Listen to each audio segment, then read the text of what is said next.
Hello friends, मैं कृष्णा उत्कर्ष institute 2026 में आपका बहुत बहुत स्वागत करता हूं। हमने एक नया बैच लॉन्च किया जिसमें महाटेट 2026। यहाँ पे आप अगर पेपर 1 की तैयारी करते हैं तो 1499, सेकंड पेपर की तैयारी अगर इंडिविजुअल करते हैं देन अगेन 1499 एंड अगर आप पेपर 1 और 2 को कंबाइन स्टडी करते हैं तो जो फी रहेगी आपकी 1999 रहेगी। ठीक है, आज ही आप एनरोल कर लीजिए क्योंकि आज से जो क्लास होंगे वो रेगुलर स्टार्ट होंगे। बैच का स्टार्टिंग डे 16 Feb 2026 है, तो आज से जो क्लास है वो रेगुलर रहेंगे। आपको याद रखना है कि पेपर 1 की जो फी है इतनी है, पेपर सेकंड की फी 1499 है एंड पेपर 1 एंड 2 कंबाइन अगर आप ज्वाइन करते हो तो आपकी जो फीस रहेगी वो 1999 रहेगी।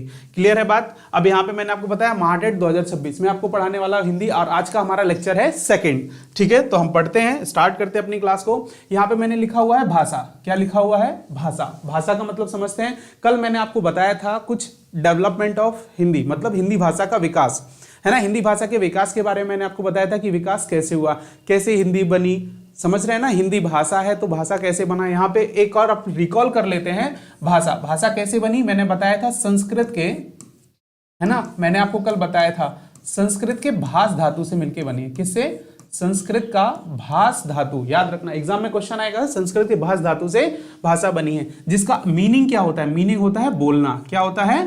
बोलना। याद रखना क्या होता है? बोलना। बात समझ में आ गई ना। मैंने बोला भाषा, भाषा संस्कृत के भास धातु से मिलकर बना होता है जिसका मतलब होता है बोलना। यहां से यही क्वेश्चन आता है। नेक्स्ट वन थिंग, अब मैंने यहां पे कुछ लिखा हुआ है जैसे वर्ण, अक्षर, शब्द, पद, पदबंध, उपवाक्य एंड वाक्य, है ना। मैंने ये 5 चीजें लिखी हुई हैं, तो इनका मतलब क्या है, क्या बताना क्या चाहता हूं। आप भाषा पढ़ते हो तो आप ऐसा लिखते हो ना, आपने बोला राम, ये बताइए क्या ये भाषा है, कोई सेंटेंस है? कुछ समझ में आ रहा है? राम, राम समझ में आ रहा है? नहीं आ रहा है। क्यों भाई? ये सिर्फ क्या है? एक नाम है। क्या है? एक ये सिर्फ और सिर्फ एक नाम है।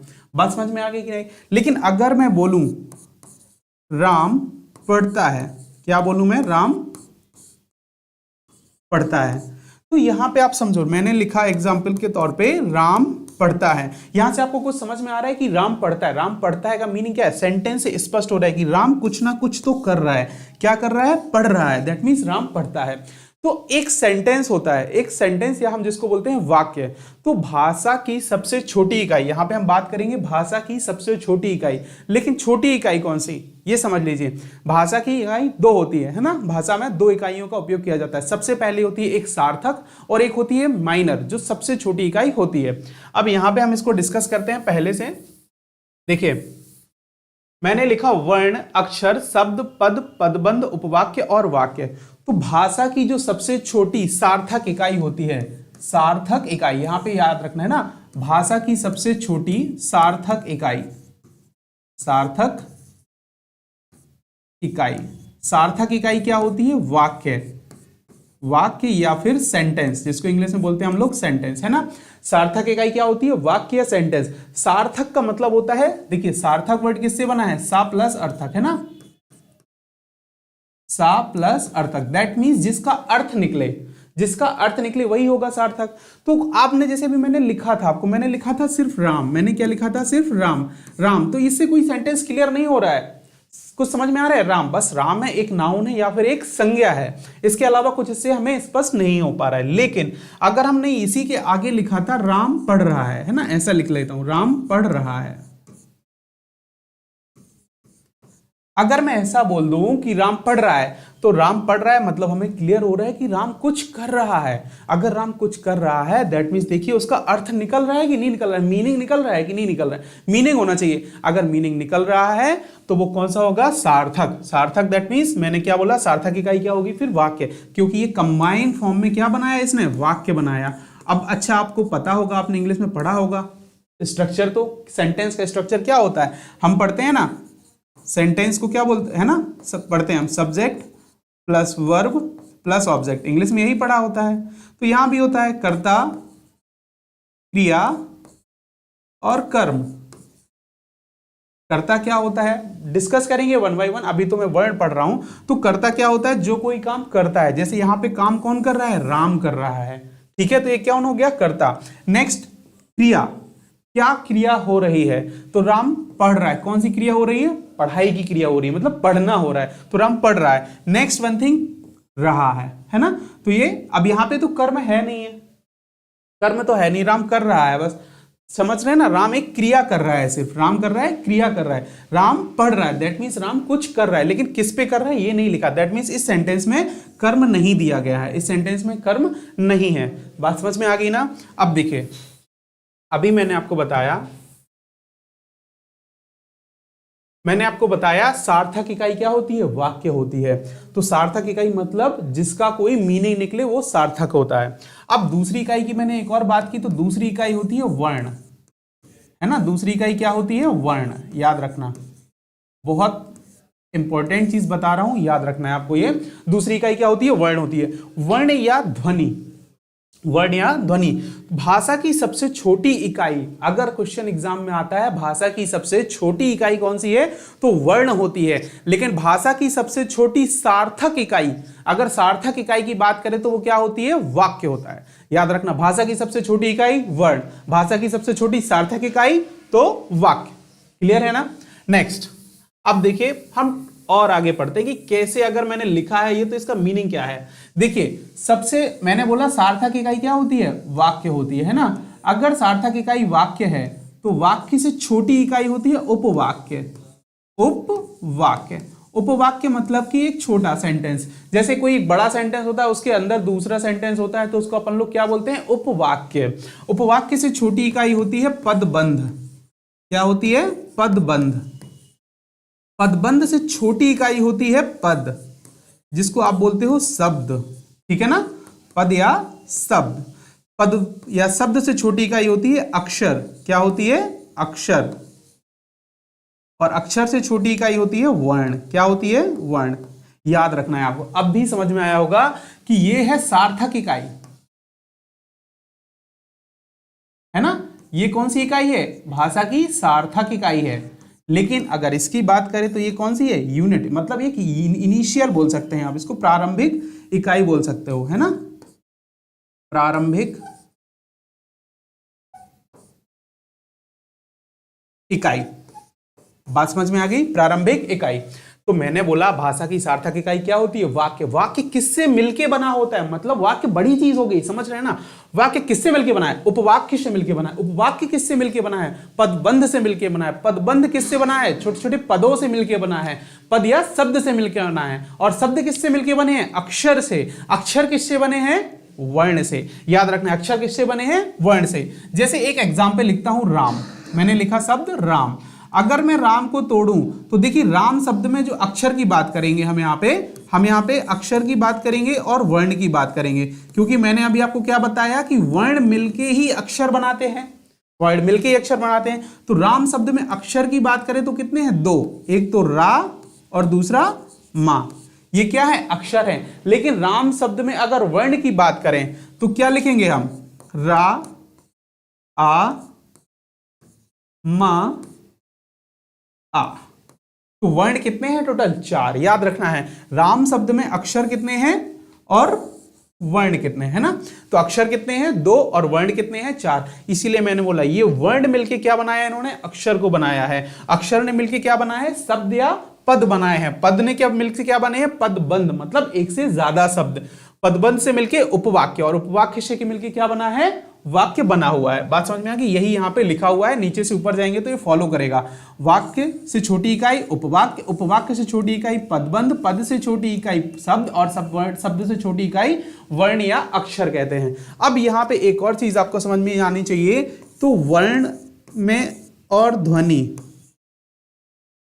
क्या है, वर्ण या ध्वनि क्या है, इसके बारे में हम अभी नेक्स्ट स्लाइड में डिस्कस करेंगे। वर्ण या ध्वनि क्या है, तो अभी मैंने बताया भाषा की सबसे छोटी इकाई क्या होती है, वर्ण होती है ना। तो इसके बारे में अभी और अपन आगे भी देख लेते हैं कि क्या दिया हुआ है। देखिए, हम पढ़ रहे हैं वर्णमाला, मैंने आपको बताया अभी हम हिंदी के बारे में क्या पढ़ रहे हैं, वर्णमाला आज हमें पढ़ना है ना, वर्णमाला पढ़ना है। व्याकरण क्या होता है, अब सबसे पहले हम वर्णमाला जो पढ़ रहे हैं वो व्याकरण के अंदर पढ़ रहे हैं, तो पहले इसको आप छोड़ दीजिए थोड़ा, अभी अपन ये देखते हैं पहले क्या है। छोड़िए इसको, आगे करेंगे, स्लाइड पहले डाल दिया, बाद में करेंगे। वर्ण, यहां पे देखिए, यहां पे मैंने आपको बताया कि जो हिंदी हमारी भाषा है वो किससे बनी है, वर्ण से, वर्णों से मिलकर बनी, क्योंकि सबसे छोटी इनिशियल इकाई क्या है इसकी, वर्ण है, और सार्थक इकाई वाक्य है, तो ये वर्णों से मिलकर बनी है। तो हमने इसी शब्द को क्या एक वर्णमाला शब्द लिखा है। मैंने क्या लिखा, वर्णों का व्यवस्थित समूह वर्णमाला कहलाता है। वर्णमाला आप समझते हैं ना, जैसे छोटा आ बड़ा आ, छोटी ई बड़ी ई, छोटा ऊ बड़ा ऊ, सो ऑन आगे तक जाएंगे ऐसे, है ना।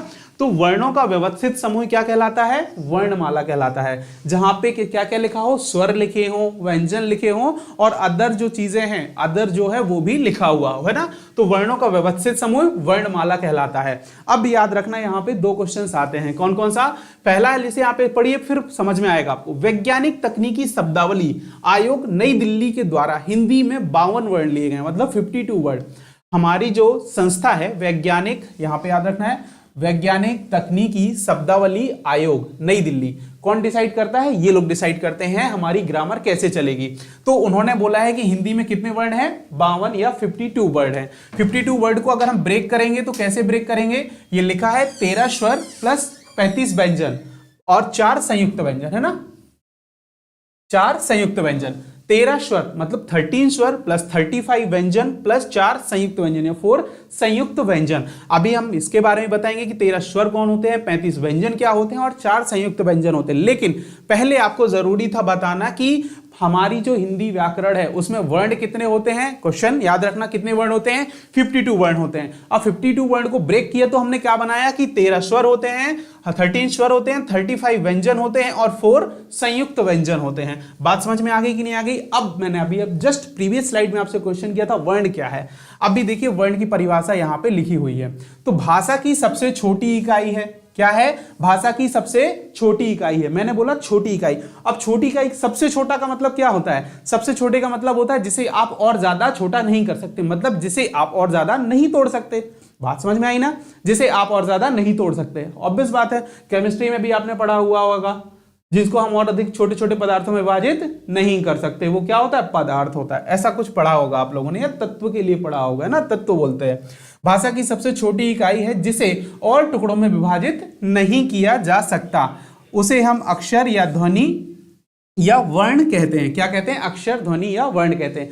मतलब सीधी सीधी बात है, भाषा की सबसे छोटी इकाई मैंने बोला वाक्य, भाषा की सबसे छोटी सार्थक इकाई, भाषा की सबसे छोटी इकाई क्या है, वर्ण या अक्षर, और भाषा की सबसे छोटी सार्थक इकाई क्या है, वाक्य है।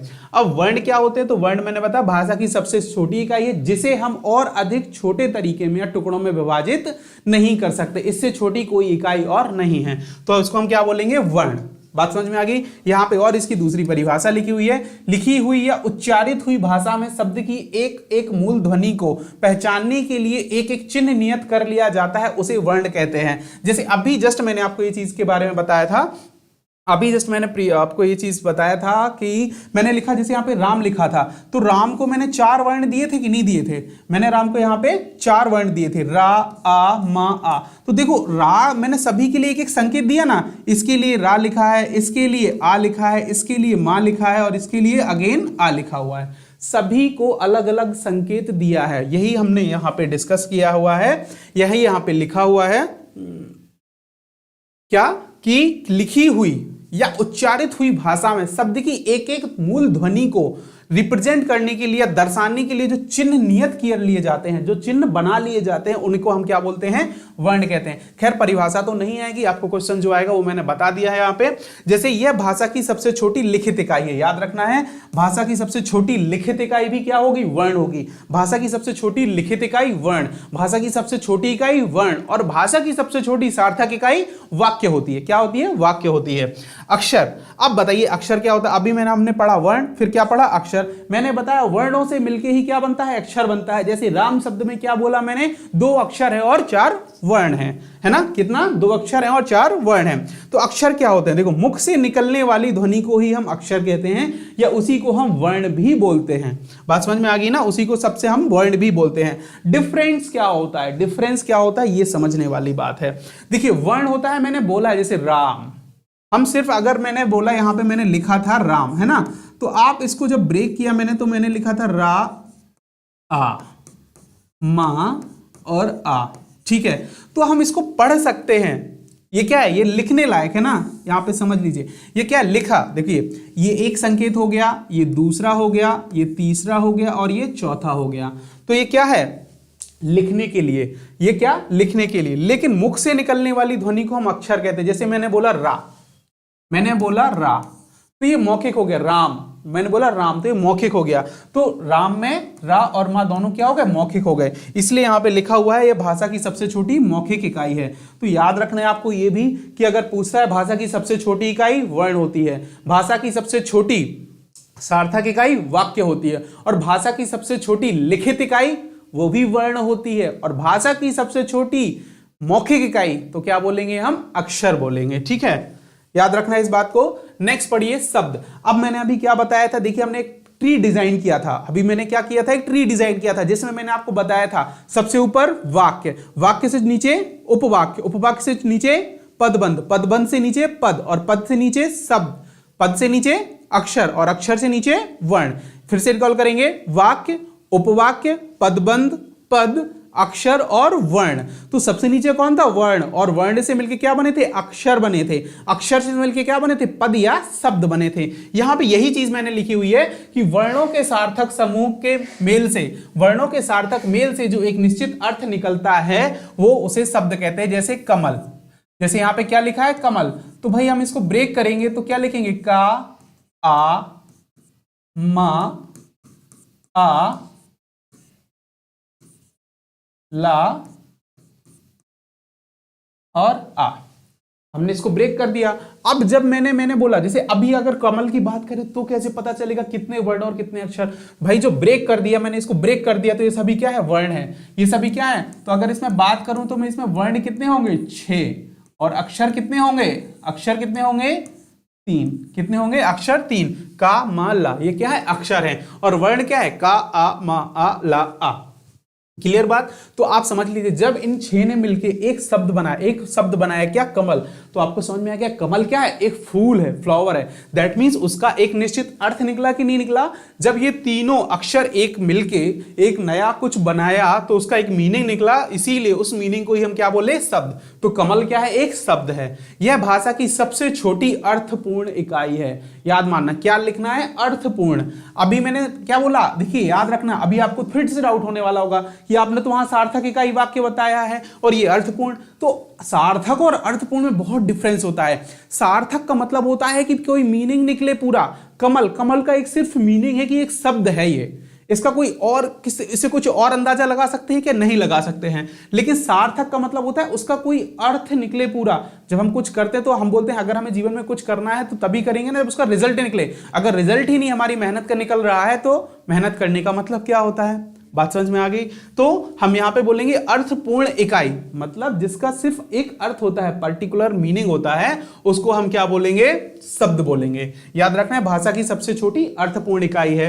नेक्स्ट बोलेंगे हम वाक्य। अभी जैसे मैंने बोला कई शब्द मिलके, हमने पढ़ा था शब्द से मिलके क्या बनेंगे, उपबंध, उपबंध से मिलके वाक्य बनेंगे, या फिर हम बहुत सारे शब्दों को मिला देंगे तो भी क्या मिल जाएगा, हमें वाक्य मिल जाएगा। याद रखना, जैसे वाक्य का तो साफ साफ है, एक पूर्ण विचार व्यक्त करने वाला। देखो साफ साफ लिख भी दिया मैंने यहाँ पे कि पूर्ण विचार व्यक्त। यहां पे सिर्फ मैंने बोला अर्थपूर्ण, और यहां पे मैंने बोला पूर्ण विचार व्यक्त करने वाला।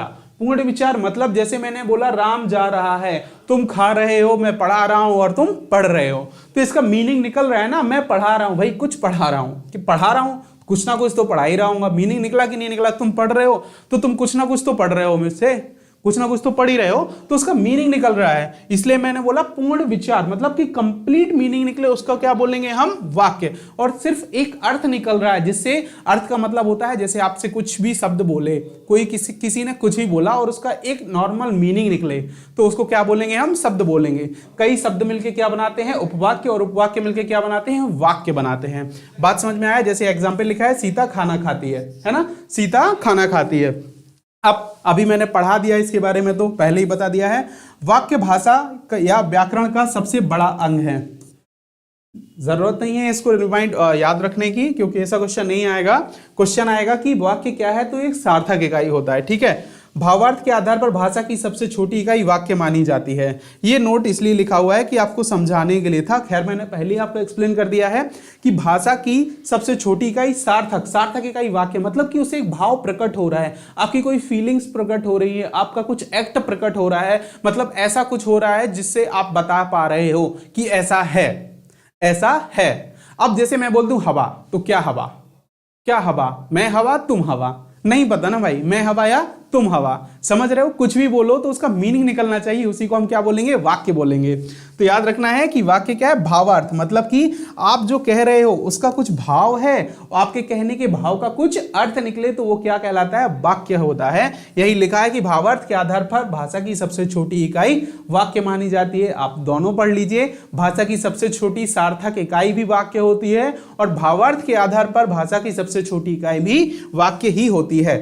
नेक्स्ट देखिए, अब हम बात करेंगे स्वर के बारे में। स्वर क्या होते हैं, तो पहले तो अभी जैसे मैंने नॉर्मली आपको पढ़ाया है, अभी तो हम वर्णों पे आए ही नहीं कि कौन से वर्ण होते हैं कौन से नहीं थे, लेकिन एक चीज अभी हमने पहली स्लाइड में डिस्कस की थी कि दिल्ली ने, संस्था हमारी कहाँ है, दिल्ली में, तो हम उसको सीधा दिल्ली बोलूंगा, मैं क्या बोलूंगा, दिल्ली।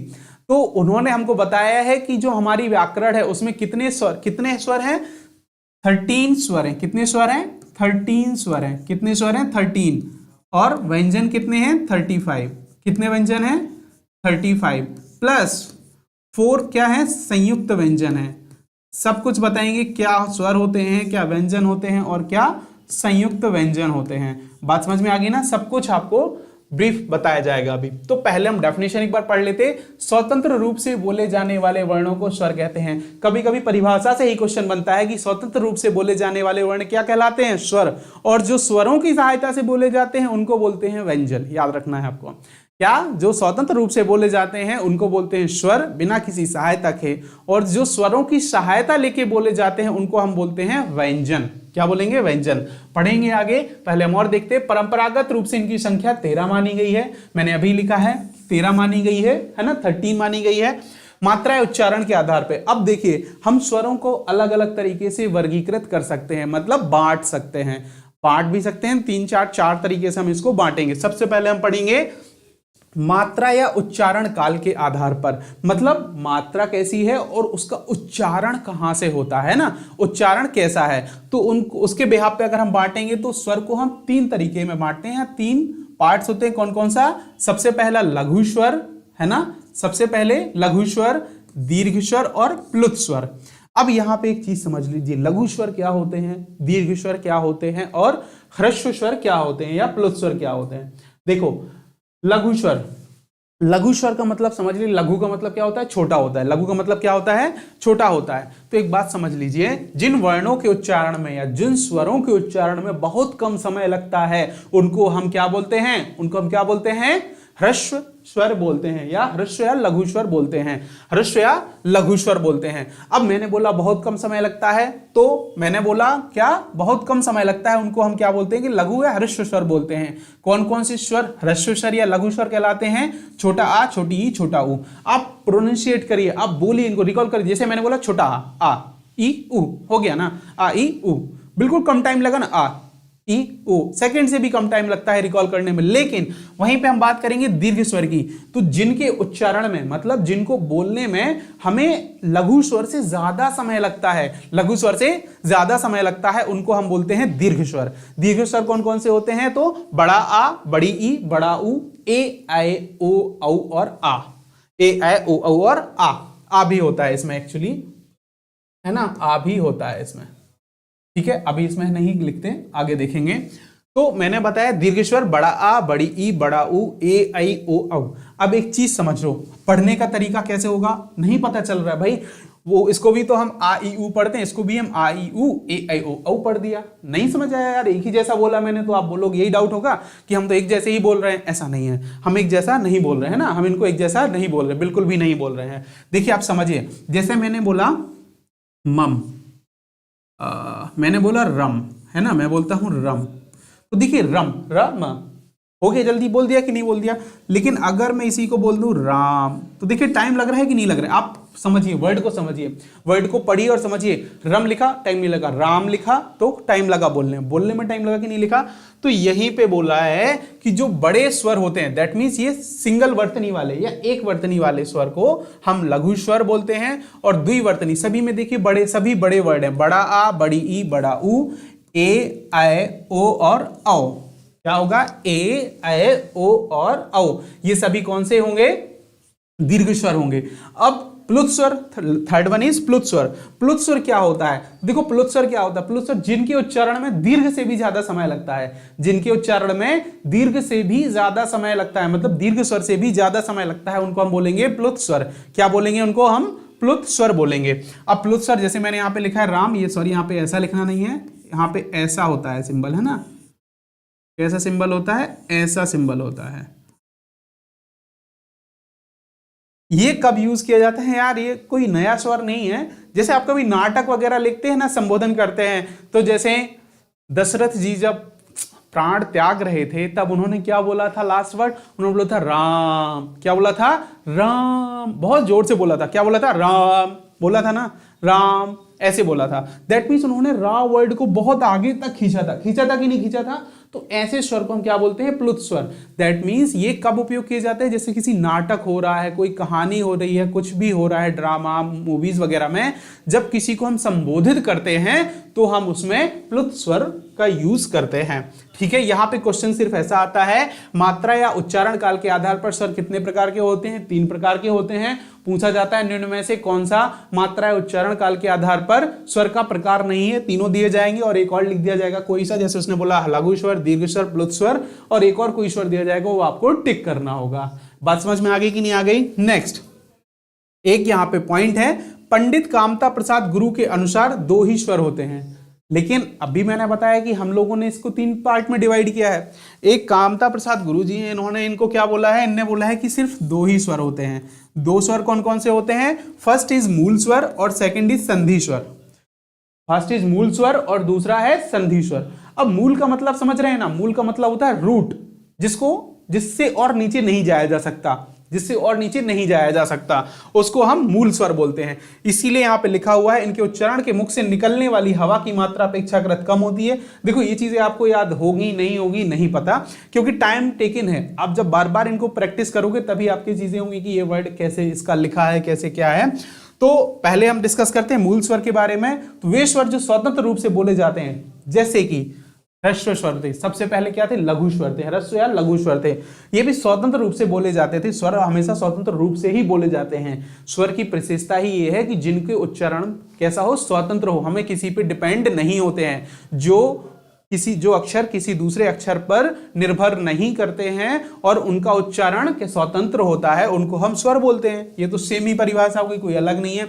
एवं इनके उच्चारण में मुख से निकलने वाली हवा, मुख से निकलने वाली हवा अपेक्षाकृत कम होती है। अब वही बात है, जैसे मैंने बोला अभी छोटा आ, छोटी ई, रम लिखा था मैंने, रा में छोटा आ लगा हुआ है। जैसे मैंने अभी अब ब्रेकआउट करके बताया था, कमल के लिए बताया था। तो आप जो पढ़ रहे हो रा में, देखिए रम फट से पढ़ लिया, राम टाइम लगा। मतलब रा में अगर हम बात करेंगे तो रा में अगर हम बात करेंगे तो देखिए ब्रेक कर देते हैं, तो रा आ मा, अभी समझ में आ जाएगा आपको क्या कहने का मतलब है। और अगर हम राम को ब्रेकआउट करते हैं तो रा आ मा और आ। यहां पे देखिए मैंने अभी बोला आपको क्या, जिनके उच्चारण में कम समय लगता हो, तो मैंने बोला रम। रम में कौन सा वर्ड आया? छोटा आ। जबकि राम में कौन सा आया है? बड़ा आ आया है। कौन सा आया है? बड़ा आ। तो आप समझ रहे हैं, देखिए राम को जब पढ़ रहे थे तो टाइम ज्यादा लग रहा था, और जब मैं रम को पढ़ रहा हूं तो टाइम कम लग रहा है। इसलिए यहाँ पे लिखा हुआ है कि जिन मुख से निकलने वाली हवा की मात्रा कम होती है। कम होगी मात्रा, दैट मीन्स हम कम बोलेंगे। कम बोलेंगे इसलिए हम इनको क्या बोलते हैं? मूल स्वर या लघु स्वर बोलते हैं। क्या बोलते हैं? मूल स्वर या लघु स्वर या ह्रस्व स्वर बोलते हैं। यहाँ पे एक पॉइंट लिखा हुआ है, पंडित कामता प्रसाद गुरु को हिंदी का पाणिनि कहा जाता है। याद रखना ये पॉइंट, इनको बहुत अच्छे माना जाता है संस्कृत व्याकरण के लिए, इसलिए इनको क्या बोला जाता है? हिंदी का पाणिनि बोला जाता है। इनको ये उपाधि दी गई है, हिंदी का पाणिनि। क्लियर बात? हिंदी का पाणिनि। नेक्स्ट देखिए, अभी हमने पढ़ा मूल स्वर।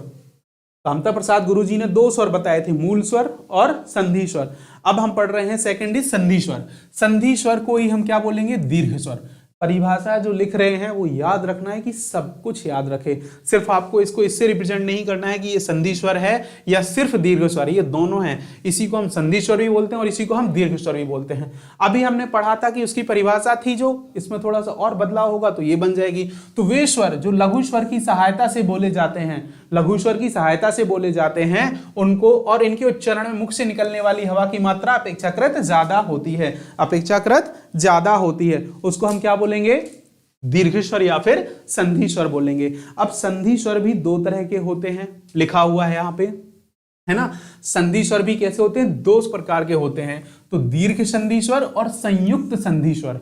दीर्घ संधि स्वर और संयुक्त संधि स्वर, परिभाषा को छोड़ो, आप पढ़ते रहो, नहीं पढ़ना, इतना टाइम नहीं देना है अपने चीजों को। दीर्घ स्वर या समझना है आपको क्या, दीर्घ संधि स्वर, दीर्घ संधि स्वर, दीर्घ संधि स्वर। देखो, दीर्घ संधि स्वर ऐसा स्वर जो दो समान स्वरों से मिलके बने। किससे मिलके बने, दो समान स्वर मिलके बनाए, दो समान स्वरों से मिलके बने, दो समान स्वरों के मेल से बने, है ना, दो समान स्वरों के मेल से बने, उसको हम क्या बोलते हैं, दीर्घ संधि स्वर बोलते हैं। उसके अकॉर्डिंग दूसरा क्या लिखा हुआ है, संयुक्त संधि स्वर। क्या लिखा हुआ है, संयुक्त संधि स्वर। अब देखिए, वर्ड से ही बहुत सारी चीजें समझ में आ जाती हैं, हर चीज की परिभाषा नहीं पढ़नी, आपको ही टाइम लगेगा, आप पढ़ते रहो, कोई दिक्कत ही नहीं है। मुझे आता है तो मैं आपको डायरेक्ट बोल देता हूं। संयुक्त का मतलब क्या होता है भाई, संयुक्त मतलब मिला जुला, तो जहां पे दो विभिन्न स्वर या दो भिन्न स्वरों से मिलके बनता है, सीधी परिभाषा छोटी सी, दो भिन्न स्वरों से मिलने से, दो भिन्न स्वरों के मेल से जो नया स्वर बनता है उसको हम संयुक्त संधि स्वर कहते हैं। यही तो परिभाषा लिखी हुई है, पढ़ लो। दो समान स्वरों के मेल से बनने वाला नया स्वर दीर्घ स्वर कहलाता है। जैसे छोटा आ और छोटा आ मिलके बड़ा आ बना दिए, छोटी ई और छोटी ई मिलके बड़ी ई बना दिए। सेम स्वर मिले हैं ना, छोटा ऊ और छोटा ऊ मिलके बड़ा ऊ बना दिए। देखिए, सेम स्वर मिलके एक नया स्वर बनाए हैं, उसको क्या बोलेंगे हम, दीर्घ स्वर।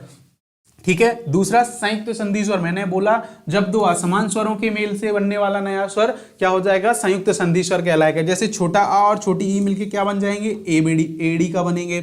छोटा आ और एडी का मिलके क्या बनेगा, आई ऐनक का बनेगा। छोटा आ और छोटा ऊ मिलके क्या बनेगा, ओ ओखली का बनेगा।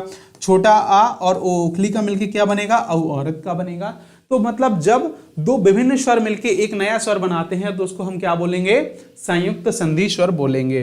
बात समझ में आ गई। यहां से क्वेश्चन यही आएगा, पंडित कामता प्रसाद गुरु ने स्वर के कितने प्रकार बताए हैं, तो उन्होंने स्वर के दो प्रकार बताए हैं, एक तो मूल स्वर और दूसरा संधि स्वर। संधि स्वर को भी हम दो पार्ट में डिवाइड कर सकते हैं, दीर्घ संधि स्वर और संयुक्त संधि स्वर। दीर्घ संधि स्वर क्या होते हैं, फट फट से रिकॉल करना होता है चीजों को, ऐसे ही याद होंगी चीजें। दीर्घ संधि स्वर क्या कहते हैं, जब दो समान स्वर मिलकर एक नया स्वर बनाते हैं, जो समान स्वर मिलकर एक नया स्वर बनाते हैं उसको हम क्या बोलेंगे, दीर्घ संधि स्वर बोलेंगे। लेकिन जब दो विभिन्न स्वर मिलकर एक नया स्वर बनाएंगे तो उसे हम क्या बोलेंगे, संयुक्त संधि स्वर बोलेंगे। एक और, मात्रा उच्चारण काल के आधार पर स्वर कितने प्रकार के होते हैं, मात्रा या उच्चारण काल के आधार पर स्वर तीन प्रकार के होते हैं, ह्रस्व या लघु स्वर, दीर्घ स्वर और प्लुत स्वर। ह्रस्व स्वर कौन कौन से होते हैं, ह्रस्व स्वर या लघु स्वर कौन कौन से होते हैं, छोटा आ, छोटी ई, छोटा ऊ, छोटा आ, छोटी ई, छोटा ऊ और रा ऋषि का होता है, वो भी बताएंगे। और दीर्घ स्वर कौन कौन से होते हैं, बड़ा, बड़ी, बड़ा ऊ, ए ऐ ओ औ। प्लुत स्वर क्या होते हैं, जब नाटक में किसी को संबोधित, नाटक या मूवी में किसी को संबोधित करते हैं तो उस समय जो उच्चारण होता है उसको हम क्या बोलते हैं, प्लुत स्वर। जैसे राम, हे प्रभु बोलते हैं ना, उसको खींचते हैं, हे ऐसा करके जो भी आप बोल रहे हो, हे राधे करके जो भी आप ऐसा प्रोनाउंसिएट कर रहे हो जिसमें आपने टाइम लिया हुआ है वो क्या हो गया, प्लुत स्वर कहलाते हैं। नेक्स्ट देखिए, नेक्स्ट लिखा है प्लुत स्वर, सीधा पहले ही बता दिया है मैंने आपको, जिनके उच्चारण में लघु स्वर की अपेक्षा 3 गुना समय लगता है। अब 3 गुना ऐसा मान लीजिए ना, मैंने बोला लघु स्वर में 1 गुना लगा, दीर्घ स्वर में लघु से ज्यादा लगा, तो मैंने बोला कि उसमें 2 गुना लग गया।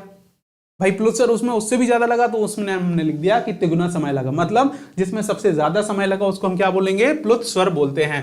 इसको, ये थोड़ा गलत लिखा हुआ है, इसको काट दीजिए। जैसे इसको बोलेंगे हम, इस तरीके से सिंबल होता है इसके लिए, है ना, इस तरीके से सिंबल होता है। ये एस बन गया है, यहाँ पे फॉन्ट का थोड़ा इश्यू होगा, है ना, टाइपिंग मिस्टेक हो गया, यहाँ पे ये बनेगा। जैसे अभी मैंने बताया था राम, है ना, राम बताया था, तो राम के लिए लिखा था ना राम, ऐसा करके लिखा जाता है राम। जब हम किसी को संबोधित करते हैं तो इस तरीके से बोलते हैं राम। ओके, अब नेक्स्ट बात करेंगे स्वर से संबंधित महत्वपूर्ण तथ्य। ये बहुत याद रखने वाली चीज है आपके लिए, याद रखना। हिंदी या मानक हिंदी, हिंदी या मानक हिंदी या देवनागरी लिपि में स्वरों की संख्या कितनी है? 11 है। हिंदी या मानक हिंदी या देवनागरी लिपि में स्वरों की संख्या कितनी है? 11 है। अभी सिर्फ संख्या पढ़ रहे हैं, स्वर हम इकट्ठा बताऊं, मैं आपको एक साथ ही बताऊंगा, सभी स्लाइड बाई स्लाइड दिए हुए हैं, यहाँ भी लिख सकता हूं, लेकिन टाइम देखिए, आप देखिए स्पेस ऑक्यूपाई हो जाएगा, आप नहीं लिख पाओगे, है ना। तो हिंदी या मानक हिंदी और देवनागरी लिपि में स्वरों की संख्या कितनी है? 11 है। उच्चारण की दृष्टि से स्वर कितने होते हैं? याद रखना, सभी क्वेश्चंस अलग अलग दे रखा हूं, ये सभी क्वेश्चन से डायरेक्ट क्वेश्चन ही आएंगे। अभी देखिएगा आप, प्रीवियस के क्वेश्चन भी हम डिस्कस करेंगे अभी, उसमें आप देखेंगे कि ये सभी क्वेश्चन उसमें मिलेंगे आपको, ठीक है। तो उच्चारण की दृष्टि से स्वरों की संख्या कितनी होती है? 10 होती है। लिखित रूप में कुल स्वरों की संख्या कितनी होती है? 13। अभी हमने पढ़ा है 13। सबसे पहले दिल्ली में क्या बताया उन्होंने कि 13 स्वर होते हैं, 35 व्यंजन होते हैं और 4 संयुक्त व्यंजन, मतलब 4 संयुक्त व्यंजन होते हैं। उन्हीं का लिखा है मैंने यहाँ पे 13 कि लिखित रूप में कुल स्वरों की संख्या कितनी है? 13 है। अब यहाँ पे देखिए नीचे मैंने वो स्वर लिखे हुए हैं पूरे 13, यहाँ पे पूरा 13 स्वर लिखा हुआ है। छोटा बड़ा, छोटी बड़ी, छोटा ऊ, बड़ा ऊ, रा ऋषि का, ए ऐ ओ औ और अंग और आहा, याद रखना है, ठीक है। अब समझ लीजिए, अगर 10 स्वर पूछेगा, 10 स्वर पूछता है तो कौन कौन से होते हैं? टिक कर रहा हूं, छोटा आ, बड़ा आ, छोटी ई, बड़ी ई, छोटा ऊ, बड़ा ऊ। 4 कितने हो गए? 6 हो गए। 6 के बाद ए ऐ ओ और औ, ये होते हैं 10 स्वर। क्या लिखा? उच्चारण की दृष्टि से सिर्फ 10 स्वर, मतलब हम बोलते हैं तो सिर्फ इन्हीं का ही यूज करते हैं। आप लिखते हो क्या? रामा, पिता, है ना, माता, नहीं ना, ये संस्कृत में बोले जाते हैं। हिंदी में हम क्या पढ़ते हैं? सिर्फ 10 ही स्वर पढ़ते हैं। छोटा आ, बड़ा आ, छोटी बड़ी, छोटा ऊ, बड़ा ऊ, ए ऐ ओ और औ। क्लियर बात? नेक्स्ट, अब यहाँ पे लिखा है कि मानक हिंदी में कितने होते हैं? 11। तो 11 कौन कौन से होते हैं? अब मानक हिंदी मतलब कि जो हम लिखने के लिए यूज करते हैं, लिखने के लिए जब हम हिंदी में वर्ड यूज करते हैं तो 11वां कौन सा यूज करते हैं? हम रा ऋषि का यूज करते हैं। किसका यूज करते हैं? रा ऋषि का। याद रखना, इसी को रा ऋषि का ही पढ़ते हैं क्योंकि इसको लिखने का यही होता है। आपने देखा है ना किताबों में, अगर आप हिंदी में पढ़े होंगे तो लिखा होता है ऋषि, ऋषि ऐसे ही लिखा जाता है ना। ऋग्वेद, अगर आपको लिखा है ऋग्वेद, ऋषि लिखा है, ऋग्वेद लिखा है ना। अगर कुछ वर्ड लिखे हैं तो उसमें देखिए रा ऐसा बना जाता है, बनाया जाता है कि नहीं बनाया जाता है? क्लियर बात? अब क्लियर हो गया। अब नेक्स्ट आता है अनुस्वार और विसर्ग। अनुस्वार मतलब जिसमें ऊपर बिंदी होती है और विसर्ग मतलब जिसके बगल में 2 बिंदी होती है। बात समझ में आ गई कि नहीं आ गई? नेक्स्ट हम पढ़ते हैं, यहाँ पे देखिए मैंने ब्रीफ किया हुआ है स्वरों का वर्गीकरण। स्वरों का वर्गीकरण कैसे है? उच्चारण के आधार पर टोटल कितने वर्ण होते हैं? याद रखना, ये क्वेश्चन बहुत जरूरी है एग्जाम के लिए। उच्चारण के आधार पर हिंदी वर्णमाला में कितने वर्ण होते हैं? उच्चारण के आधार पर हिंदी वर्णमाला में कुल 45 वर्ण होते हैं, जिसमें 10 स्वर तथा 35 व्यंजन होते हैं। लेकिन अगर लेखन की बात करें तो लेखन के आधार पर हिंदी वर्णमाला में 52 वर्ण होते हैं, जिनमें 13 स्वर होते हैं, 35 व्यंजन होते हैं एंड 4 इज संयुक्त व्यंजन होते हैं। अभी मैंने आपको 13 स्वर का ब्रेक करना बता ही दिया कि कैसे ब्रेक होंगे। ये 13 पूरे स्वर नीचे लिखे हुए हैं, ठीक है। अब 4 संयुक्त व्यंजन की भी बात करेंगे और 35 अलग व्यंजन की भी बात करेंगे। लेकिन अगर मुद्रा लेखन में बात करें और एक तो टोटल 55 वर्ण को हम यूज करते हैं। अब 52 वर्ण हम कौन कौन से यूज करते हैं ये भी लिखेंगे, क्योंकि 2 नए आगत व्यंजन है, जैसे जा और फा जो फारसी या अरबी से लिए गए हैं।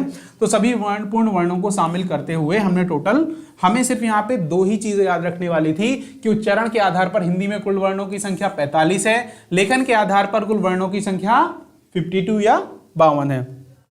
अभी हमने बताया कि हम स्वर का डिस्ट्रीब्यूशन पढ़ रहे थे। स्वर को मैंने 2 तरीके में बताया था। सबसे पहले क्या बताया था? मात्रा या उच्चारण काल के आधार पर। दूसरा कामता प्रसाद गुरु ने डिवाइड किया। तीसरा हम करेंगे जीभ के प्रयोग के आधार पर। किसके प्रयोग के आधार पर? जीभ के प्रयोग के आधार पर। मतलब जीभ का प्रयोग करिए और आप बोलिए तो आपको भी समझ में आ जाएगा कि ये वो स्वर है या नहीं है ना। जीभ का प्रयोग करना है और बोलना है और बार बार बोलना है, जब तक बोलना जब तक दिमाग में सेट नहीं हो जाए, ठीक है। क्योंकि याद करने वाली चीज है, ऐसा नहीं है कि इसके लिए कोई ट्रिक दे देगा। अगर कोई ट्रिक दे रहा है तो भाई कर लो, ट्रिक तो नहीं होती है क्योंकि इन चीजों की।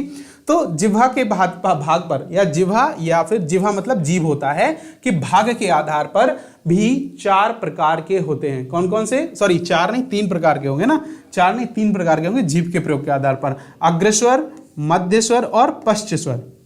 अब एक तरीका है कि मैं बता दूं आपको कि ऐसे याद कर लो। आप एक चीज समझ लीजिए, हम एक चीज तो याद कर सकते हैं, जनरल सी बात है। एक तो हम नॉर्मल याद कर लेते हैं, होता है ना, जैसे अगर आपको 3 अंक दिए हो तो 1 अंक तो याद हो ही जाता है, होता है कि नहीं होता है। हम 3 कैसे याद करेंगे, हमें 3 याद नहीं करने, हम पहला तो हमको ऑब्वियस याद बात है कि याद हो ही जाता है, दूसरा को हम याद कर लेंगे और तीसरा जो बचेगा वही हो तीसरा होगा। मान लीजिए अगर आपको 1 से 10 तक की गिनती याद करनी है, आपको नहीं आ रहा है तो आप पहले 5 तक तो याद कर लीजिए ना, बचेगा 5, उसमें से कुछ कर लेंगे, फिर जो बचेगा तो वो ऑटोमेटिक बचे हुए पार्ट में पहुंच जाएगा, है ना। तो यहाँ पे समझ लीजिए जीभ के प्रयोग के आधार पर अग्रस्वर, अग्रस्वर कौन कौन से होते हैं, अग्रस्वर होता है छोटी ई, बड़ी ई, ए एड़ी, ऐ ऐनक और रा ऋषि का। कौन होता है अग्रस्वर, छोटी ई, बड़ी ई, ए एड़ी, ऐ ऐनक और रा ऋषि का। मध्य, अग्र का मतलब होता है जीभ की जो आगे की नोक है इसके, है ना, आगे की जो आप देख रहे हैं ना टंग, देखिए टंग के बिहाफ पे आप डिसाइड करिए कि ये अग्र है या मध्य या पश्च है। बोलिए आप क्या लिखा है इसमें, देखिए छोटी ई, आपकी जीभ की आगे की ही जो टोन है वही पूरे माउथ में घूम रही है कि नहीं घूम रही है, इसलिए उसको अग्रस्वर बोला गया। क्या, छोटा आ, क्या छोटी ई, क्या बोला मैंने, छोटी ई, छोटी ई, बड़ी ई, ए एड़ी, ऐ ऐनक और रा ऋषि का। मध्यस्वर, मध्यस्वर क्या हो जाएगा, छोटा आ, मध्यस्वर छोटा आ, मध्यस्वर छोटा आ, देखिए का छोटा आ, आप बोलिएगे तो समझ में आ जाएगा, ठीक है। पश्चस्वर, पश्चस्वर की बात करेंगे तो बड़ा आ, बड़ा ऊ, बड़ा आ हो जाएगा, बड़ा ऊ हो जाएगा, ओ और औ। अब मैंने आपको क्या बताया, अब समझिए, मैंने बोला कि अगर हम ये 2 याद कर लें, कौन सा, अग्र और मध्य, हम कौन सा याद कर लें, अग्र और मध्य, मतलब छोटी ई, बड़ी ई, ए एड़ी, ऐ ऐनक और रा ऋषि का याद कर लें और मध्य स्वर छोटा आ याद कर लें, तो भाई जो बचे हुए होंगे वही पश्च स्वर होंगे ना। जरूरत नहीं है आपको पूरे 13, है ना, मैंने बोला टोटल स्वर तो 13 थे, टोटल स्वर कितने थे, 13 थे, तो आपको 13 याद नहीं करने, आपको सिर्फ याद कौन कौन से करने हैं, अग्रस्वर और मध्यस्वर। दैट मीन्स कितने याद किया आपने, 2, 4, 5 और 1 6, आप टोटल 6 याद कर लीजिए, 7 ऑटोमेटिक याद हो जाएंगे, हो जाएंगे कि नहीं, 7 और 4, 7 और 5 12, मतलब ये ऑटोमेटिक आपको याद हो जाने से है, हो जाएंगे कि नहीं हो जाएंगे। 2 याद कर लो, जो बचे हैं उसको तीसरे में डाल दो तो ऑटोमेटिक याद हो गया, बात समझ में आ गई। नेक्स्ट देखिए, लेखन के आधार पर अभी हमने पढ़ा है कि लेखन के आधार पर वर्ण कितने थे, टोटल 52 वर्ण थे ना।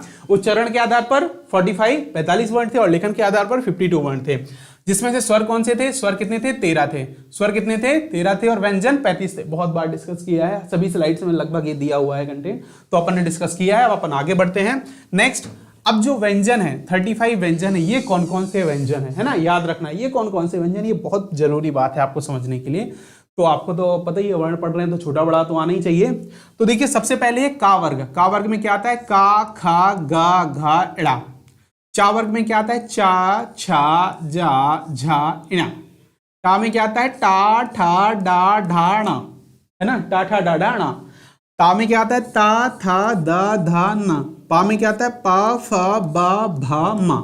ठीक है, सभी में देखिए 5 वर्ण हैं, सभी में कितने वर्ण हैं, 5 है, इसमें भी 5 हैं, इसमें भी 5 हैं और इसमें भी 5 हैं, इसमें भी 5 हैं, इसमें भी 5 हैं।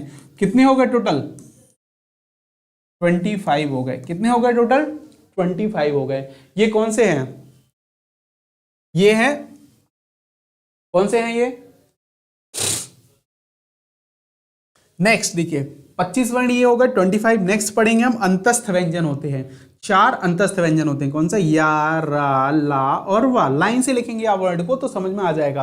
ये छोटा बड़ा ही लिखा हुआ है माना जाए तो, पहले स्वर लिख दिए छोटा आ से आ तक, फिर का वर्ग से चा पा वर्ग तक पूरे मैंने 5 के 5 वो उतार दिए, फिर अंतस्थ व्यंजन लिखा है यारा लावा, ऊष्म व्यंजन सा शा शाह। याद रखना यहां से क्वेश्चन आता है, अंतस्थ निम्न में से कौन सा अंतस्थ व्यंजन है और निम्न में से कौन सा अंतस्थ व्यंजन नहीं है, तो यारा लावा। ऊष्म व्यंजन कौन सा ऊष्म व्यंजन है और कौन सा नहीं है, सा सा सा हा।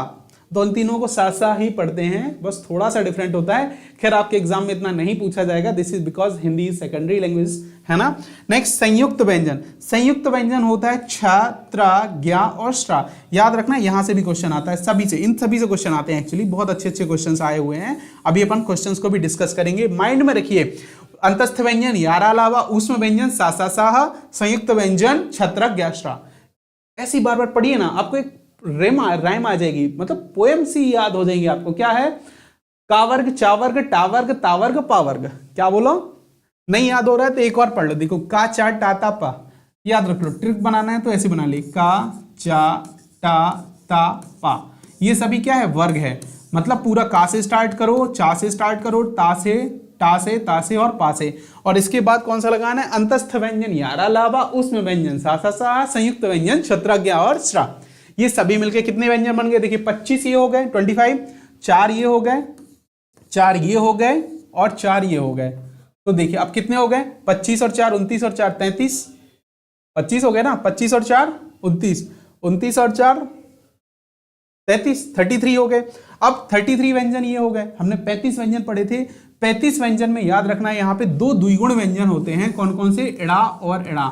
चूंकि ये डा और ढा से मिलके बने हैं, किससे, डा और ढा से मिलके बना है ना, ये डा और ढा से मिलके बना है, डा और ढा से मिलके 2 हमने तैयार किए। डा से बना है इड़ा और इस ढा से बना है भी डणा, इसको भी हम ना बोलते हैं और इसको भी हम ना बोलते हैं।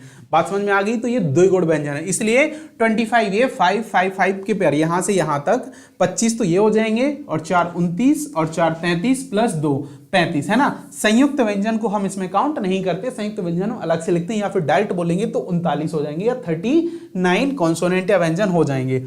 याद रखना है 2 है आगत व्यंजन, जो अभी मैंने आपको फर्स्ट स्लाइड में बोला था कि हमने यहां पे वर्णों को बढ़ाया है ना, 52 थे फिर 55 कर दिए थे वर्तमान में लेखन के आधार पर। वो ऐसे किए थे कि हमने 2 आगत व्यंजन लिए हैं, कौन कौन से, जा और फा। अब जा और फा लिए तो है, इसका क्या है यार, ये जा और फा ही तो लिए नहीं, एक्चुअली इसके नीचे नुक्ता लगा हुआ है, देखिए आपको दिख रहा होगा यहाँ पे नुक्ता लगा हुआ है, नुक्ता मतलब नीचे बिंदी लगी हुई है, जा में भी और फा में भी। तो ये कौन से व्यंजन है, आगत व्यंजन है। नेक्स्ट वन, नेक्स्ट देखिए, अब जाति के आधार पर पढ़ते हैं। भाई जाति मतलब समझ रहे हैं, जाति कास्ट, तो देखो एक बात क्लियर है यहाँ पे, जाति मतलब भाई एक जैसे लोग और विजाति मतलब अलग। तो ये तो पढ़ने वाली भी बात नहीं है भाई। जाति के आधार पर सजाति और विजाति, सजाति सा का मतलब होता है अपारे जैसा और वी का मतलब होता है दूसरे के जैसा, वी मतलब दुश्मन, सा मतलब हम। तो सजातीय स्वर कौन कौन से जो सेम होंगे, जैसे छोटा बड़ा, छोटी बड़ी, छोटा ऊ बड़ा ऊ, भाई इन्हीं से मिलके बने ना, तो ये सभी क्या है, सजातीय हो गए। अगर विजातीय की बात करें तो देखो ए एड़ी आई ऐनक ओखली और और, चारों के चारों डिफरेंट है, चारों के चारों अलग हैं, इसलिए क्या बोला उसने, विजातीय स्वर बोला। नेक्स्ट एक और होता है ओष्ठ आकृति या ओंठ के आधार पर, है ना, ओंठ से बोलने के आधार पर। तो होते हैं देखो वृत्ताकार या वृत्तमुखी, आवृत्ताकार या आवृत्तमुखी। मतलब जिनको बोलने में हमारा मुंह बिल्कुल वृत्त के जैसे गोल हो जाए उसको हम वृत्तमुखी बोलेंगे, और जिनको बोलने में हमारा मुंह वृत्त के जैसा नहीं हो वो आवृत्तमुखी होता है। तरीका मैंने क्या बताया याद करने का, अब तो यहाँ पे बिल्कुल इजी हो गया भाई, यहाँ तो बिल्कुल इजी हो गया। क्या इजी हो गया भाई, हम ऐसा करते हैं ना, 4 यहाँ दिए गए हैं और 7 यहाँ दिए गए हैं, भाड़ में जाए, हम ये 7 करते ही नहीं है याद, हम 4 याद कर लेते हैं, बचे हुए को कहाँ डाल देंगे, दूसरे में डाल देंगे। वो जैसे समझिए मेरी बात को, ओष्ठ के आधार पर मैंने बोला 2 प्रकार के होते हैं, वृत्ताकार और आवृत्ताकार। तो हम सिर्फ वृत्त वाले याद कर लेते हैं ना यार, जो कम है। वृत्त वाले क्या है, छोटा ऊ बड़ा ऊ, ओ और औ, 4 याद कर लिए। जो बचे हुए थे मतलब टोटल कितने थे, 13 थे, 13 में से हमने 4 पढ़ लिए, 4 पढ़ लिए। अब बचे कितने बताओ जल्दी, कितने बचे 4 पढ़ लिए ना, 13 में से 11, क्योंकि हमने यहाँ पे अंग और आहा नहीं लिखा हुआ है ना, तो 11 थे, 11 में से हमने 4 तो पढ़ लिए। 4 क्या थे, वृत्ताकार। कौन कौन से थे वृत्ताकार, बोलो जल्दी, कौन कौन से वृत्ताकार, छोटा ऊ बड़ा ऊ, ओ और औ, ये क्या है वृत्ताकार। तो जो बचे हुए 7 हैं, टोटल 11 थे ना हमारे, तो 11 में से 4 तो हमने याद कर लिए, अब जो बचे थे वो याद नहीं करना है, सीधा सीधा चिपका देना है कि वो कैसे आवृत्ताकार है, कैसे आवृत्ताकार है, चिपका ही देना है, दिमाग नहीं लगाना है। आधी चीजें हमें याद करनी है और आधी ऑटोमेटिक जो बची हुई है वो दूसरी चीजों में डाल देना है, अपने मन से याद हो जाएगा। भाई कैसे याद नहीं होगा यार, मत करो, मैं बोल रहा हूं दूसरी चीजें याद ही मत करो, करना ही नहीं है, अपने मन से हो जाता है, वो बार बार पढ़ोगे ना तो हो जाएगा।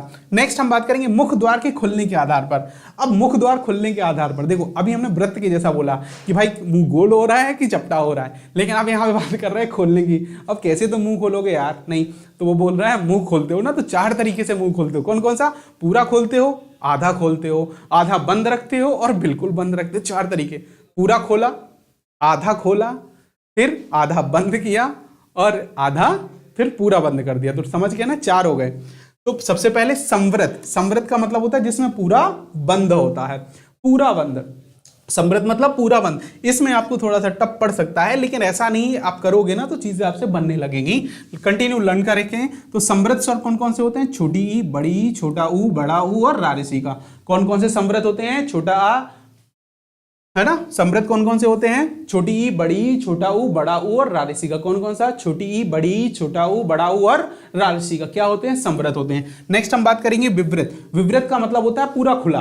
विवृत का मतलब होता है पूरा खुला। तो पूरा खुला मतलब आ, क्या बोला मैंने? आ। आपको दर्द होता है, आपको कुछ लग गई तो क्या बोलते? आ। पूरा खुल गया ना मुंह, आ खुल गया ना। तो यहाँ पे एक चीज तो कुछ तो याद हो जाएगा, कुछ याद हो जाएगा और कुछ चीजें याद करनी पड़ेंगी। और मैंने देखिए तरीके होते हैं, स्ट्रेटजी बताया ना मैंने, हम नई नई स्ट्रेटजी बनाएंगे कैसे पढ़ना है। मैंने बोला पढ़ने का एक तरीका होता है। अभी मैंने दूसरा तरीका क्या बताया कि यार भाई आधी चीजें याद कर लेंगे, जो बची हुई होंगी वो दूसरे पोर्शन में डाल देंगे तो ऑटोमेटिक बचा हुआ वही हो लाएगा ना, बचा हुआ वही क्या लाएगा। तीसरा क्या बताया कि कुछ चीजें हम पढ़ने से सीख जाएंगे। जैसे मैंने बोल रहा हूं वृत्त, विवृत क्या हो जाएगा? बड़ा आ। अर्ध विवृत जिनमें आधा खुला रहता है, तो छोटा आ, ए ऐनक और औ औरत का। क्या? छोटा आ, आई ऐनक और औ औरत का। अर्ध समृद्ध, अब तो चौथा तो वही बोलूंगा। देखिए अगर आपने 3 याद कर लिए तो बचे हुए टोटल कितने थे? 11 थे। 11 में आपने 2, 4, 5, 6 और 3 8 8 तो निकाल दिए। 8 निकाल दिए तो जो बचे थे वो अर्ध समृद्ध में आ जाएंगे। ए और ओ क्या आ जाएंगे? अर्ध समृद्ध में आ जाएंगे। 4, 5, 6 और 3 9, 9 निकाल दिए, बचे हैं 2, तो वो किस में आ जाएंगे? अर्ध समृद्ध में आ जाएंगे। बात समझ में आ गई। इनको ज्यादा याद नहीं करने की जरूरत पड़ेगी, लेकिन आप जब बार बार करोगे ना तो कुछ चीजें मेमोराइज हो जाती हैं। बात समझ में आ गई। नेक्स्ट है हवा के मुख एवं नाक से निकलने के आधार पर। अब एक देखो, आप बोलते हो ना यार ये कैसे बात करता है, यार नाक से बात करता है, नाक से करता रहता है, गुनगुन करता रहता है। जैसे सिंगर्स को देखा होगा आपने, कुछ सिंगर्स होते हैं जो नाक से गाते हैं, बोलते हैं यार ये तो नाक से गाता है, ऐसा होता है ना।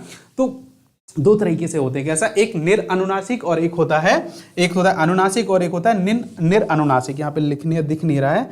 निरअनुनासिक और अनुनासिक। अनुनासिक का मतलब होता है जिसमें हवा मुंह के साथ साथ किससे निकले? नाक से भी निकले, उसको अनुनासिक बोलते हैं। अब अनुनासिक वर्ण ऐसे वर्ण होते हैं जिनके ऊपर पक्का है चांद बिंदी लगी होगी, मतलब बिंदी या चांद बिंदी लगी होगी तभी। जैसे हर वर्ग का 5वां अक्षर, जैसे अभी हमने वर्ग पढ़े थे, का वर्ग, टा वर्ग, ता वर्ग और पा वर्ग पढ़े थे, है ना। का, चा, टा, ता, पा, चारों वर्ग 5 वर्ग पढ़े थे। पांचों वर्ग का जो 5वां अक्षर होता है, लास्ट अक्षर जिसको बोलते हैं ना, तो वो कैसा होता है? अनुनासिक होता है। क्यों? क्योंकि उसमें बिंदी होती है। बात समझ में आ गई? उसमें बिंदी होती है। दूसरा जिसमें अनुनासिक, निरअनुनासिक मतलब जिसमें बिंदी नहीं है। अब बिंदी नहीं है तो बाकी जो बचे हैं उसमें बिंदी तो है ही नहीं ना। बता तो दिया बिंदी एक में थी, यही तो तरीका था याद करने का। हमने एक चीज याद कर ली, अनुनासिक याद कर ली कि जिसमें बिंदी होती है, तो बचे हुए कैसे हो गए? निरअनुनासिक, मतलब जो अनुनासिक नहीं है वो निरअनुनासिक हो गए। क्लियर बात? नेक्स्ट पढ़िए व्यंजन। अब व्यंजन के बारे में पढ़िए, व्यंजन क्या होते हैं। व्यंजन के बारे में भी हम पहले पढ़ चुके हैं कि हिंदी में हिंदी की वर्णमाला में लेखन के आधार पर 45 वर्ण होते हैं, जिसमें से 10 स्वर तथा 35 व्यंजन होते हैं। पढ़ा है कि नहीं पढ़ा है? तो 35 व्यंजन हम यहाँ पे पढ़ेंगे। पहला, वे वर्ण जो स्वर की सहायता से बोले जाते हैं। सबसे पहली स्लाइड में बताया था कि स्वर क्या होते हैं? स्वतंत्र रूप से बोले जाने वाले वर्ण, और स्वरों की सहायता से बोले जाने वाले वर्ण को क्या बोलते हैं? हम व्यंजन बोलते हैं, जो यहाँ पे साफ साफ लिखा हुआ है। एवं जिनके उच्चारण में मुख से हवा अवरोध के साथ बाहर निकलती है।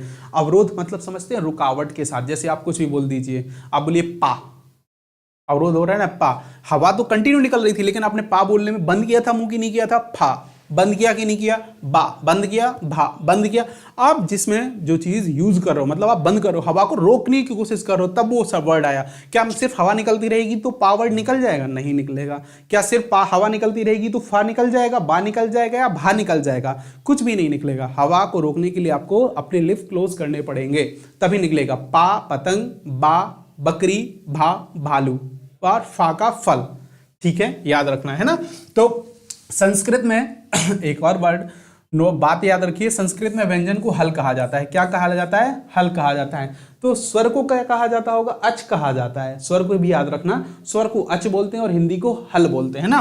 संस्कृत में व्यंजन को हल बोलते हैं, एवं जिनके अंत में हल आए उसे हलंत कहते हैं। जिनके अंत में हल आए उसे हलंत कहते हैं। ये मैं आपको ब्रीफ बताऊंगा, 1 बाय 1 करूंगा, जब प्रैक्टिकली बताऊंगा तभी आपको समझ आएगा कि हलंत होता क्या है। ठीक है, अब व्यंजन की संख्या कितनी है? 33। व्यंजन की संख्या कौन कौन सी है? 33। अभी मैंने क्या बताया कि अगर 5 वर्ग मैंने बताए थे ना, का होगा, का वर्ग, चा वर्ग, टा वर्ग, ता वर्ग और पा वर्ग। इन सभी में मिला के सभी में 5-5 वर्ण थे, तो कितने थे? 25 वर्ण थे। फिर एक और था अंतस्थ व्यंजन, था कि नहीं था? अंतस्थ में कितने थे? 4 थे। फिर किस में थे, अंतस्थ व्यंजन के बाद ऊष्म व्यंजन, उसमें भी कितने थे, 4 थे, हो गए 33, हो गए 33, 25 and 4 39, 29 plus 4 equal to 33। Clear बात। जब इसमें हम दो द्विगुण व्यंजन मिला देते हैं, कौन से, द्विगुण व्यंजन, इसमें हम दो द्विगुण व्यंजन मिला देंगे तो क्या बन जाएगा, वो 35 व्यंजन हो जाएंगे और पूरी वर्णमाला हमारी कंप्लीट हो जाएगी। बात समझ में आ गई। अब इसको छोड़ दो, ये तो आगे वही मैंने लिखा हुआ है कि ये अंतस्थ व्यंजन, 4 ऊष्म व्यंजन होते हैं और 5 स्पर्शी 25 स्पर्शी व्यंजन होते हैं। ये कौन से हैं, स्पर्शी व्यंजन होते हैं, ये अंतस्थ व्यंजन होते हैं और ये ऊष्म व्यंजन होते हैं। अंतस्थ व्यंजन यारा लावा, ऊष्म व्यंजन सा सा साहा, और स्पर्शी व्यंजन मैंने बताया था काखा गा गा णा, चाचा जजा ना, चाचा जजा णा, टाठा डाडा णा, ताथा दादा ना, एंड पाफा बामा। क्लियर बात, समझ में आ रहा होगा। वन बाय वन करके करेंगे तो हो जाएगा, ठीक है। नेक्स्ट थिंग देखिए, स्पर्शी या वर्गीय व्यंजन, अभी जो मैंने आपको बताया वर्ग वाले बोलते थे, स्पर्श या वर्गीय व्यंजन वे वर्ण जिनके उच्चारण में वायु मुख के अलग अलग भाग, जैसे कहां से निकले, कंठ से, तालु से, मूर्धा से, वर्त से, दंत से या ओष्ठ से निकले, अलग अलग जगह से निकलती है, उसको क्या बोलेंगे हम, स्पर्श या वर्गीय व्यंजन बोलते हैं, स्पर्शी या वर्गीय व्यंजन बोलते हैं। तो इनकी संख्या क्या है, अभी जस्ट डिस्कस किया, इनकी संख्या कितनी होती है, 25, जस्ट अभी पिछली स्लाइड में बताया, 25 होती है। यहाँ पे वर्ग का मतलब होता है कि इस वर्ग में कितने अक्षर हैं। तो देखिए, का वर्ग में कितने अक्षर हैं, का, खा, गा, घा, एड़ा। ऐसे ही चा वर्ग में चा, छा, जा, झा, एड़ा। टा वर्ग में कौन कौन से हैं, टा, ठा, डा, ढा, एड़ा, है कि नहीं है। नेक्स्ट, ता वर्ग में कौन कौन से हैं, ता, था, दा, धा, ना। पा वर्ग में कौन कौन से हैं, पा, फा, बा, भा, मा। अब बात आती है भाई हमें कैसे याद रखेंगे कि उच्चारण कैसे करना है।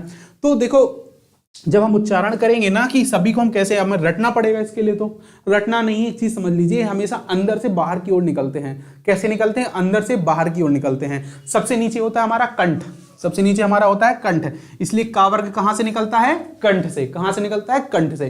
कंठ के ऊपर जाएंगे तो क्या होता है, तालु। क्या होता है, तालु।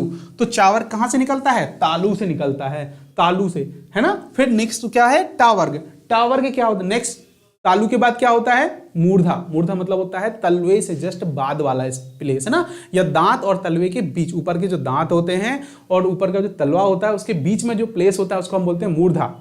तो वहां से क्या निकलता है हमारा, टावर्ग। फिर नेक्स्ट, दांतों से क्या निकलता है, दांतों से तावर्ग। मैं बोला ना 1 बाय 1 आ रहे हैं। सबसे पहले कहां थे, कंठ पे थे, सबसे पहले कहां थे, कंठ पे थे। कंठ से कहां आ गए, तालु पे। तालु से कहां आ गए, मूर्धा पे। मूर्धा से कहां आ गए, दांत पे। तो दांतों से क्या निकला हमारा, तावर्ग। तावर्ग लिखा है साफ साफ, यहां पे लिखा है दंत से, है ना। फिर नेक्स्ट मिल रहा है, दांतों से हम कहां जाएंगे, ओंठों पे। ओंठों से क्या निकलेगा, पावर्ग। अब आप बोल के देख लीजिए, कोई भी वर्ग वर्ण आप बोल के देख लीजिए, आपको समझ में आ जाएगा कि ये उस पर्टिकुलर ग्रुप को बिलोंग करता है या नहीं करता है। जैसे का वर्ग, कंठ से, का, खा। आप यहाँ पे अपनी फिंगर टाइप कीजिए, आप बोलिए का, खा, गा, यहाँ वाइब्रेशन देखेगा, का, खा, गा, घा, अणा। चा बोलिए, चा बोलिए। देखिए जब आप चा बोलते हैं तो जीभ आपके तलवे में लग रही है, बार बार कहाँ लग रही है, तलवे में। चा वर्ग बोलिए पूरा, चा चम्मच, छा छाता, जा जहाज, झा झंडा। आप जो भी बोलेंगे जीभ कहां लगेगी, आपके तलवे में लगेगी, इसलिए कहां से निकलता है इसका प्रोनाउंसिएशन, तालु से निकलता है। नेक्स्ट आप टावर बोलिए तो देखिए, टा, ठा, डा, ढा, एड़ा। तालु, जब आप चावर बोल रहे तो आपकी तालु में लग रही थी जीभ, लेकिन जब आप टा वर्ग बोल रहे हैं, टा टमाटर का, ठा ठटेरा का, डा डलिया का, ढा ढक्कन का, वहां से कुछ नहीं। तो जब आप ये बोल रहे थे तो आपकी जीभ कहां लग रही थी, तालु के नीचे वाले प्लेस पे। तो तालु के नीचे वाला प्लेस क्या होता है, मूर्धा होता है। कौन सा होता है, मूर्धा होता है। ठीक है। अब आप ता वर्ग बोलिए तो ता, था, दा, धा, एणा। ता, था, दा, धा, ना। ता, था, दा, धा, ना। ता तराजू, था है ना, पढ़ना है आपको थोड़ा। ठीक है। तो जब आप ता, था, दा, धा, ना बोलते हैं तो देखिए आपकी जो टंग है, जीभ है, वो कहां लग रही है, आपके दांतों में लग रही है, इसलिए ये वर्ग कौन सा हो जाएगा, दंत वर्ग हो जाएगा। नेक्स्ट आप पा वाला बोलिए तो पा, फा, बा, भा और मा। जब आप ये बोलते हैं तो देखिए आपके लिप्स पे ज्यादा वर्कआउट होता है। कहां होता है, लिप्स से वर्कआउट होता है, इसलिए हम क्या बोलते हैं, इनको ओष्ठ बोलते हैं। तो याद रखना है, आप समझ में आ गए ना कि जो स्पर्श या वर्गीय व्यंजन होते हैं इनका उच्चारण स्थान कहां से होता है, अंदर से बाहर की ओर। कंठ, तालु, मूर्धन्य, दंत, ओष्ठ। सीधा सीधा एक ट्रिक बना लीजिए, क्या लिखना है आपको, है ना, कंठ, के बाद कहां से होता है? तालव्य या तालु बोल सकते हैं, मूर्धा, फिर दंत मतलब दांत, और फिर ओष्ठ। क्या लिखना है?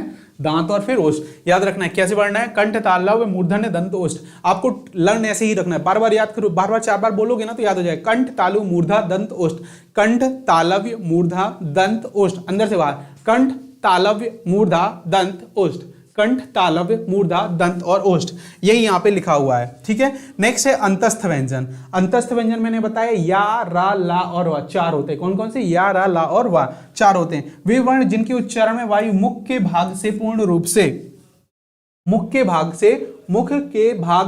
पूर्ण रूप से स्पर्श नहीं करती या मुख के अंत स्थान से बोली जाती है, उसको हम क्या बोलते हैं? अंतस्थ व्यंजन कहलाते हैं। याद समझ लीजिए, ये डेफिनेशन तो नहीं आती है, कभी ऐसा क्वेश्चन नहीं बना है, डायरेक्ट ही पूछा जाता है, लेकिन फिर भी मैंने डेफिनेशन आपको लिख दी है कि वे वर्ण जिनके उच्चारण में वायु मुख के भाग से पूर्ण रूप से स्पर्श नहीं होती या मुख के अंत के स्थान से बोली जाती है, उसे हम अंतस्थ व्यंजन कहते हैं। 4 अंतस्थ व्यंजन होते हैं, या, रा, ला और वा। कितने होते हैं? 4 होते हैं, या, रा, ला और वा। अब इसके बाद हम कुछ क्वेश्चंस को करते हैं, तब आपको ज्यादा क्लैरिटी आएगी, क्योंकि अभी बहुत सारा बचा हुआ है, वो हम नेक्स्ट में कंप्लीट करेंगे।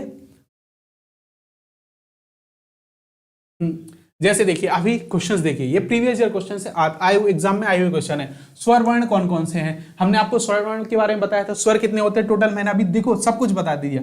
स्वर लेखन के आधार पर कितने स्वर होते हैं? 13। और उच्चारण के आधार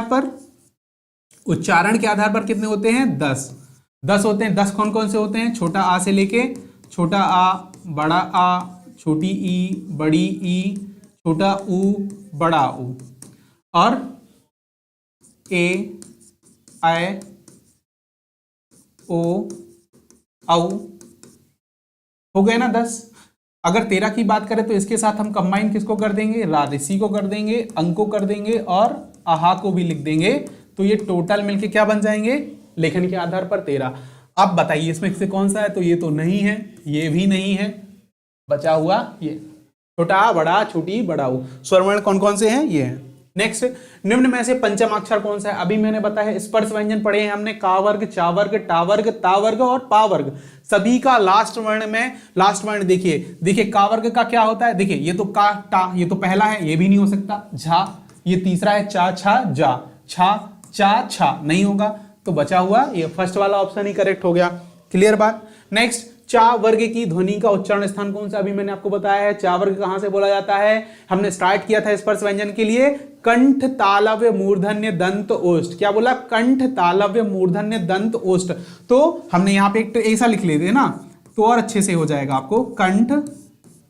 कंठ के बाद क्या आया? तालु, तालु के बाद क्या आई? मूर्धा, मूर्धा के बाद क्या आई? दंत, और दांत के बाद क्या आया हमारा? ओष्ठ।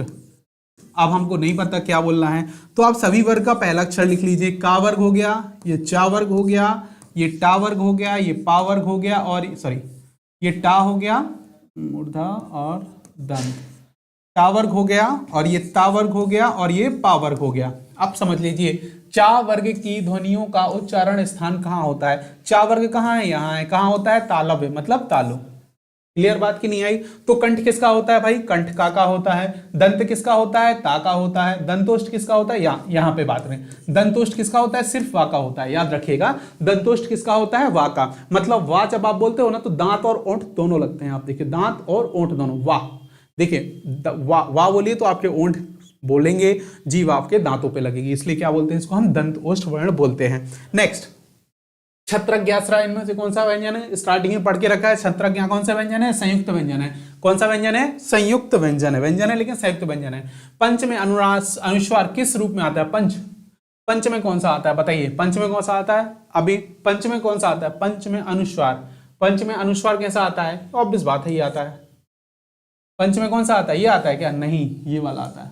पंच में कौन सा आता है? ये वाला आता है। खैर अभी इसको आप क्लियर मत करिए, मैं आपको इसको जब ब्रीफ बताऊंगा तभी आप डिसाइड कर पाएंगे, क्योंकि आप तो बोलोगे पंच तो हम ऐसे भी लिखते हैं और पंच को हम ऐसे भी लिख सकते हैं, है ना?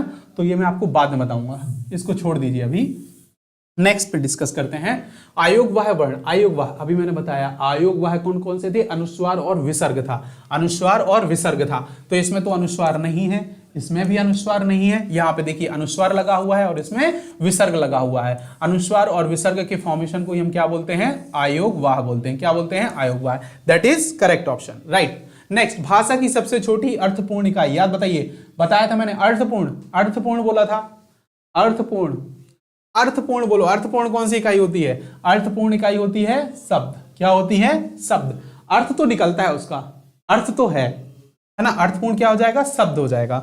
नेक्स्ट, भाषा की सबसे छोटी इकाई किसे कहते हैं? भाषा की सबसे छोटी इकाई पढ़ा था स्टार्टिंग में, क्या बोला था मैंने? वर्ण होती है। सबसे छोटी इकाई वर्ण या ध्वनि होती है। नेक्स्ट, वाक किस प्रकार के वर्ण है? अभी जस्ट पढ़ा है मैंने, एक क्वेश्चंस में इसको करेक्ट किया है। वाक कौन सा वर्ण है? दंत ओष्ठ वर्ण है। कौन सा वर्ण है? दंत ओष्ठ, क्योंकि ये दांत और ओंठ दोनों का प्रयोग करके उच्चारित किया जाता है, इसलिए इसको क्या बोलेंगे हम? दंत ओष्ठ वर्ण बोलते हैं। नेक्स्ट, हिंदी में आयोगवाह वर्ण हमने तो कर ही लिया। आयोगवाह वर्ण कौन कौन से? अंग और आहार, जिसमें अनुस्वार और विसर्ग लगा होता है वो क्या कहलाते हैं? आयोगवाह वर्ण कहलाते हैं। इनमें से कौन सा स्पर्श व्यंजन है? स्पर्श व्यंजन बोलो। स्पर्श व्यंजन अभी पढ़ा है, जस्ट 25 स्पर्श व्यंजन पढ़े हैं पूरा।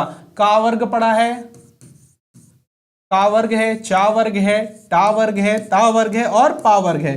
इन सभी में टोटल 25 वर्ण थे और इन 25 वर्णों को हमने क्या बोला? ये सभी क्या थे? व्यंजन थे। कौन से व्यंजन थे? स्पर्श। कौन से व्यंजन थे? स्पर्श व्यंजन थे। तो याद रखना है का वर्ग, चा वर्ग, टा वर्ग, मतलब ये भी करेक्ट, ये भी करेक्ट, ये भी करेक्ट, तो उपरोक्त सभी करेक्ट। बाई बात समझ में? नेक्स्ट क्वेश्चन, हिंदी वर्णमाला में मूल स्वर कितने होते हैं? अब बताओ मूल स्वर कितने होते हैं? हिंदी वर्णमाला में मूल स्वर कितने होते हैं? कामता प्रसाद गुरु ने मूल कितने स्वर बताए हैं? मूल स्वर, मूल स्वर कितने बताए हैं? बोलो जल्दी, मूल स्वर कितने बताए हैं? 4 ही बताए। कौन से बताए हैं? 4 स्वर ही मूल बताए हैं, याद रखना है ना। नेक्स्ट, का वर्ग का उच्चारण स्थान कहां होता है? अभी मैंने कितनी ट्रिक पढ़ी है अपने? कंठ, तालव्य, मूर्धन्य, दंत, ओष्ठ। क्या पढ़ा है? कंठ, तालव्य, मूर्धन्य, दंत, ओष्ठ। कंठ, तालव्य, मूर्धन्य, दंत और ओष्ठ। तो का वर्ग का कहां उच्चारण स्थान होगा? कंठ से होगा। कहां से होगा? कंठ से होगा।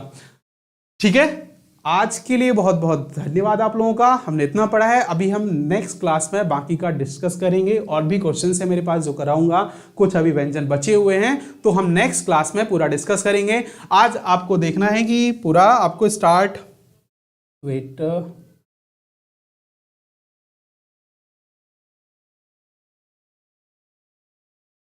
देखिए आज से हमारा जो बैच है वो स्टार्ट हो चुका है, तो आपको जरूरी है कि आप आज के आज इसमें इनरोल करा लेंगे, है ना। आप जितने जल्दी इनरोल कराएंगे आपको उतनी जल्दी आपको रजिस्ट्रेशन हो जाएगा और आपको यहाँ पे एक्सेसिबल वीडियोस जो होंगे वो एक्सेसिबल रहेंगे। आप जल्दी से जल्दी अपना सिलेबस कंप्लीट कर पाओगे। आज के लिए बहुत बहुत थैंक यू सो मच। कल मिलते हैं इसी उत्साह और उमंग के साथ। मैं कृष्णा आपसे बहुत बहुत विदा लेता हूँ नाउ।